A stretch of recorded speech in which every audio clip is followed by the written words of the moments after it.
Welcome to the session on fluid mechanics, part 2.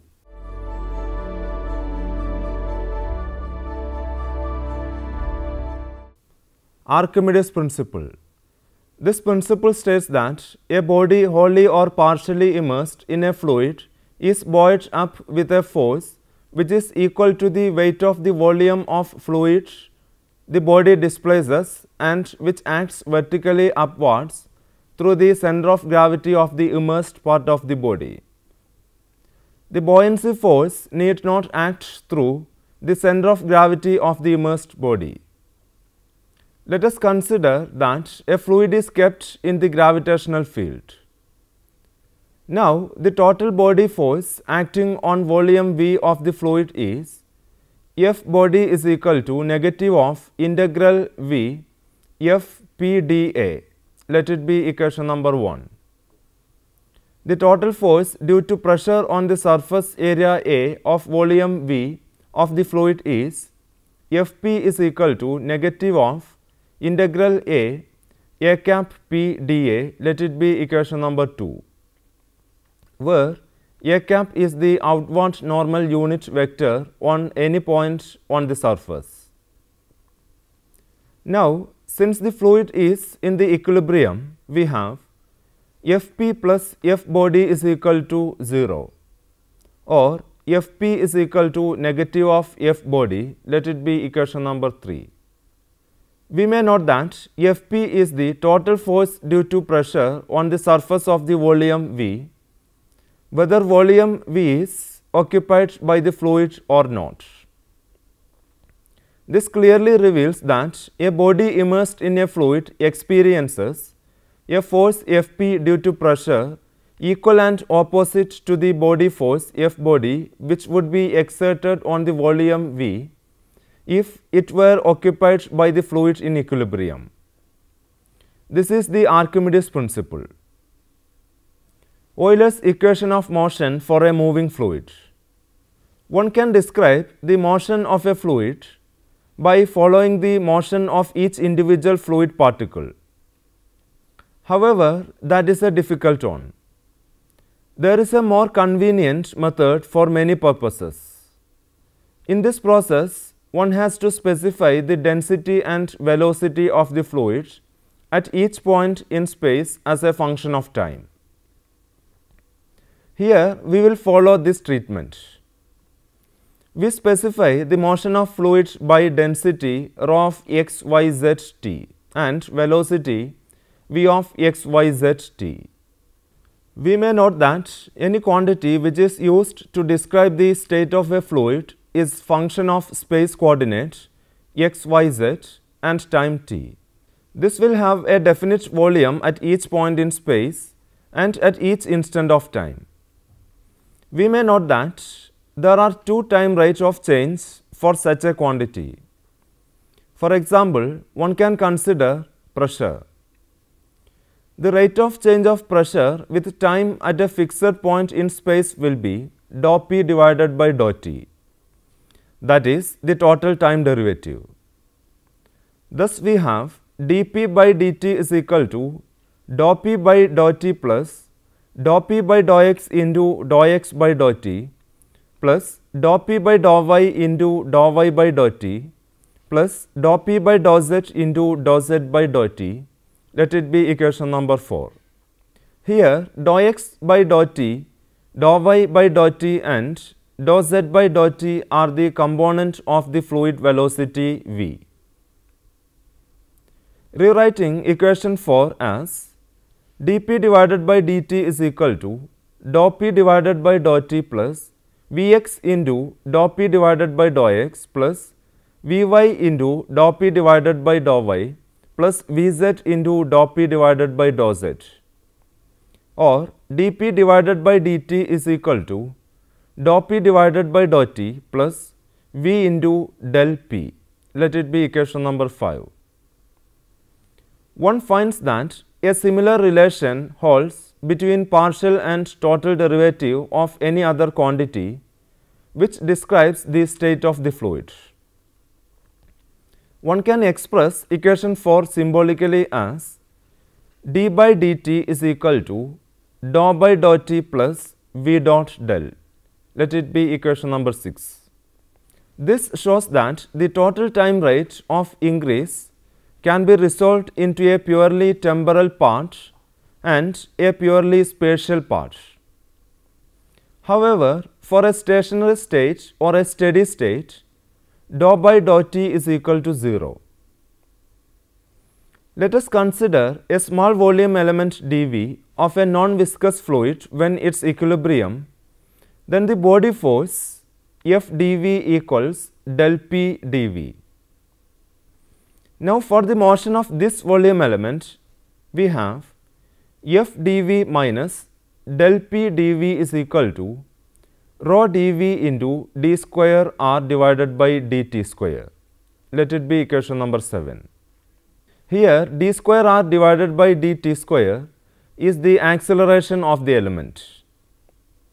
From equation 7, one obtains Fx minus dou p divided by dou x is equal to rho into dou Vx divided by dou t plus rho into Vx into dou Vx divided by dou x plus Vy into dou Vy divided by dou y plus Vz into dou Vz divided by dou z.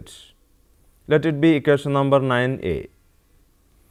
Fy minus dou p divided by dou y is equal to rho into dou Vy divided by dou t plus rho into Vx into dou Vy divided by dou x plus Vy into dou Vy divided by dou y plus Vz into dou Vz divided by dou z. Let it be equation number 9b. Fy minus dou p divided by dou y is equal to rho into dou Vz divided by dou t plus rho into Vx into dou Vy divided by dou x plus Vy into dou Vy divided by dou y plus Vz into dou Vz divided by dou z. Let it be equation number 9c. Now, multiplying equations 9a, 9b and 9c by x cap, y cap and z cap respectively and adding, one obtains F minus del p is equal to rho into dou v by dou t plus rho into 1 by 2 into del v square minus v cross del cross v. Let it be equation number 10. Equation 10 is called the Euler's equation of motion for a moving fluid. Torricelli's theorem. Speed of efflux of a fluid from a large vessel. Using equation 9, one can calculate the equilibrium velocity of the liquid coming out from a hole in the bottom of the vessel filled up to a height, say h. Let us assume that the density of the liquid to be constant. Let the cross section of the vessel is large and the opening, that is, the hole is small and equipped with nozzle directing the outflowing jet. During the outflow, the whole volume of the fluid in the vessel is in motion and can be divided into stream tubes. One can consider flow of the liquid as stationary. Let us consider the z-axis vertically down and the surface of the liquid in the vessel as z is equal to 0. Obviously, the velocity of the liquid coming out will be along the z-axis only.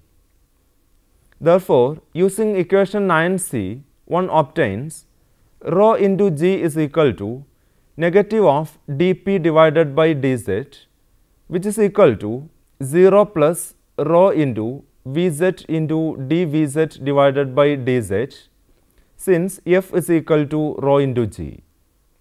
Now, multiplying both the sides of the above equation by dz and integrating, one obtains 1 by 2 into rho Vz square is equal to rho into g into z minus p plus c.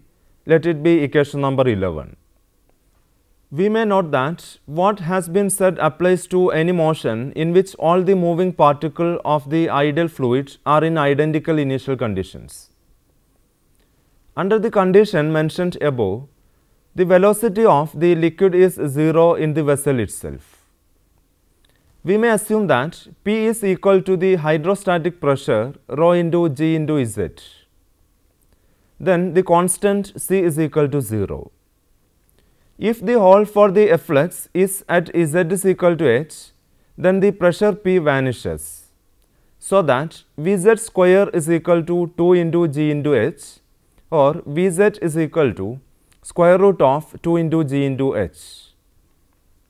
This result, observed originally by Torricelli in 1643, states that the speed of efflux is the same as that acquired by fluid falling freely through the height h.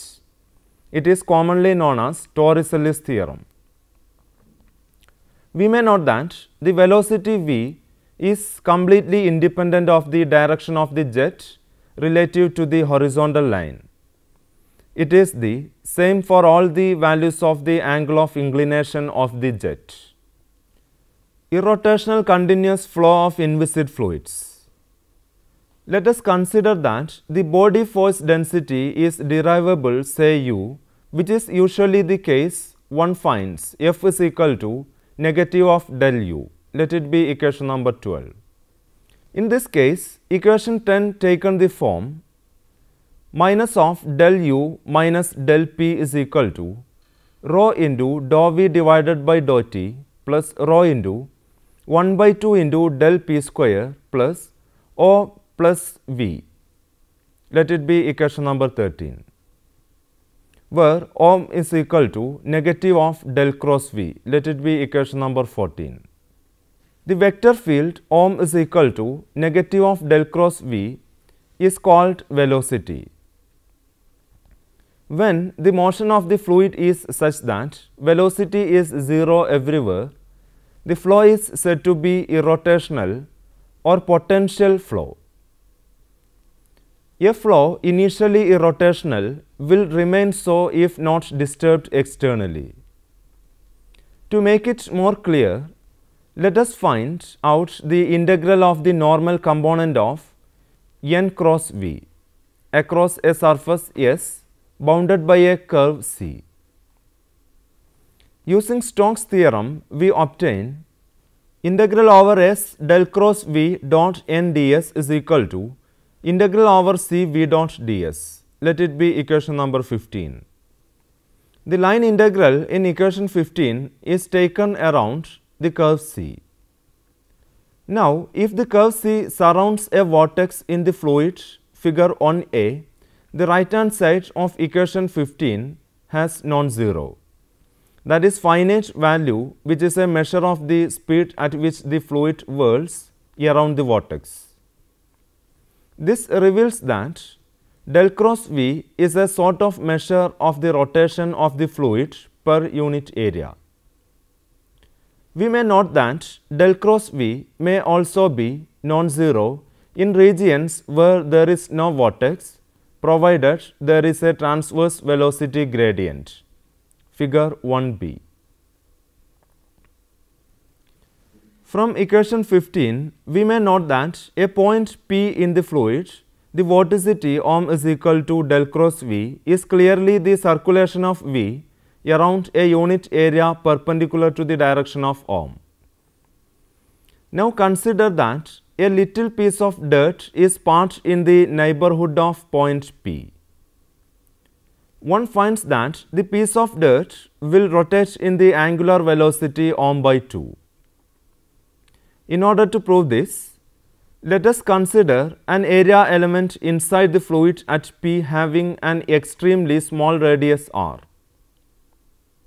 In accordance with equation 15, the dirt particle will be carried by the rotating fluid element along with it. From equation 15, we have Om into pi r square is equal to V into 2 pi r, or Om is equal to 2 into V divided by r, which is equal to 2 omega, or omega is equal to Om divided by 2. However, in the above crude approximation, we have assumed that the velocity vector v and displacement vector ds are always parallel and Om and ds are also parallel. One can also derive the above result rigorously. For this purpose, let us consider a coordinate system rotating with angular velocity omega. Let v dash be the velocity of the fluid at p relative to this system. Then we have v is equal to v dash plus omega cross r, where r is a vector form of the axis of rotation to point P, and v cross r is equal to del cross v dash plus del cross omega cross r. Since omega is a constant vector for all points in the fluid, we can express it as omega is equal to omega x into x cap plus omega y into y cap plus omega z into z cap. One obtains omega cross r is equal to omega y into z minus omega z into y into x cap plus omega z into x minus omega x into z into y cap plus omega x into y minus omega y into x into z cap. Now, taking the curl of both sides of the above and keeping in mind that omega x, omega y and omega z are not functions of x, y and z, we have del cross omega cross r is equal to 2 into omega x into x cap plus 2 into omega y into y cap plus 2 into omega z into z cap is equal to 2 times omega. Therefore, del cross v is equal to del v dash plus 2 times omega. But at a point P in the fluid, we have 2 into omega is equal to del cross v. Then at this point, del cross v dash is equal to 0. Thus, in a coordinate system rotating with angular velocity omega is equal to del cross v by 2, the fluid flow is irrotational at the point P. Interpreting del cross v is equal to ohm by 2, that is the angular velocity of the fluid near P. Now, if del cross v is constant, then it is possible to select a rotating coordinating system in which the flow is irrotational everywhere. If at any time t ohm is equal to 0 everywhere, dou ohm divided by dou t also vanishes. This means ohm is still 0 everywhere at time t plus delta t. This shows that flow is permanently irrotational or potential, that is del cross v is equal to 0 at each instant of time throughout the volume. That is, if a flow was started with 0 rotation, it would always have 0 rotation. Let us consider that at any point del cross v is equal to 0. This means that an element of the fluid at that point will have no net angular velocity about that point, although its shape and size may be changing. Let us imagine a small paddle wheel immersed in the moving fluid as shown in figure 2. Now, if the paddle wheel moves without rotating, the motion is irrotational. Otherwise, the motion is irrotational or vortex. That is, in this region, del cross v not is equal to 0.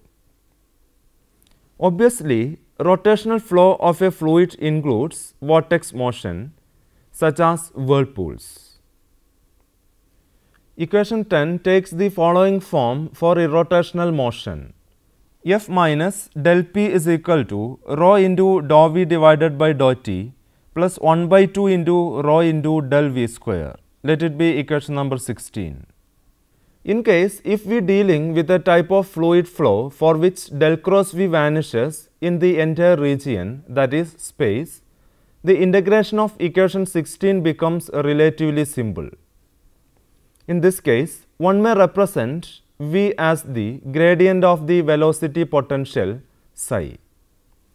Now, let me summarize this session. Archimedes' principle states that a body wholly or partially immersed in a fluid is buoyed up with a force which is equal to the weight of the volume of the fluid the body displaces and which acts vertically upwards through the center of gravity of the immersed part of the body. F minus del P is equal to rho into dou V divided by dou T plus rho into 1 by 2 into del V square minus V cross del cross V is called the Euler's equation of motion for a moving fluid. Torricelli's theorem states that the speed of efflux is same as that acquired by the fluid falling freely from the height h. Now try to solve the given questions. First one, state Archimedes' principle. Second one, give the Euler's equation of motion for moving fluid. Third one, state Torricelli's theorem. Fourth one, when will the flow of a fluid is irrotational? I can suggest some books for your reference. 1. A textbook of fluid mechanics by R.K. Rajput. 2. Fluid Mechanics, a course reader by Jeremy M. 3. An Introduction to Fluid Dynamics by Bachelor G.T. 4. Elementary Fluid Dynamics by Ashton D.J. Thank you for watching this program. See you later. Till then, bye.